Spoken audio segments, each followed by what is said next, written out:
হার্ডাল গ্লুটোজেন্টের নাম তো শুনেই থাকবেন। চলেন হার্ডাল গ্লুটোজেন্টের হতাশ কাটিয়ে ওঠার গল্পটি শুনে আসি।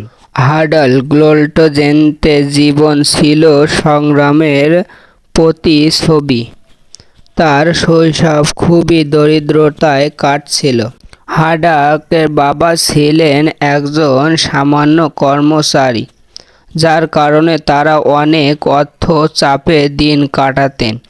হার্ডাল ছোটবেলা থেকেই দেখতেন তার পরিবার অর্থের জন্য কতটা লড়াই করছে, এবং এটি তাকে ভীষণভাবে প্রভাবিত করেছিল।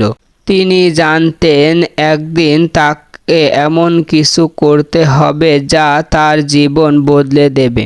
এক সময় তিনি স্টারবাকস নামে একটি ক্ষুদ্র কফি কোম্পানিতে কাজ শুরু করলেন।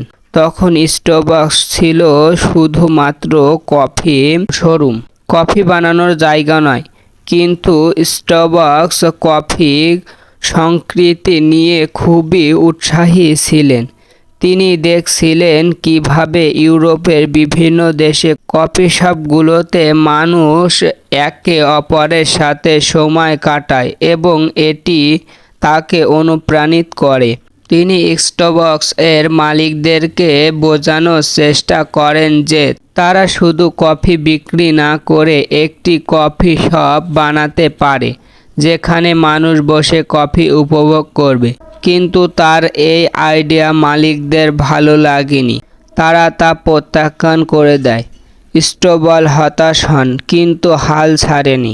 অবশেষে তিনি নিজের টাকা দিয়ে একাধিক বিনিয়োগকারীদের সাহায্যে নিজে একটি কফি শপ খোলে, যেটি সময়ের সাথে জনপ্রিয় হতে শুরু করে।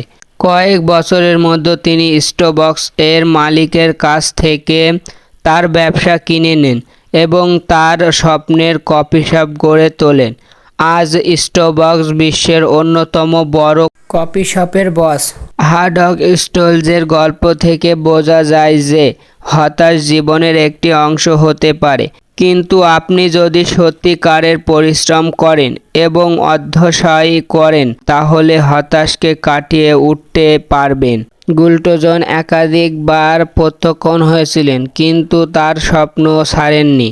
তার ধৈর্য ও লড়াইয়ের ফলে তিনি পৃথিবীর অন্যতম সফল উদ্যোক্তা হতে পেরেছে।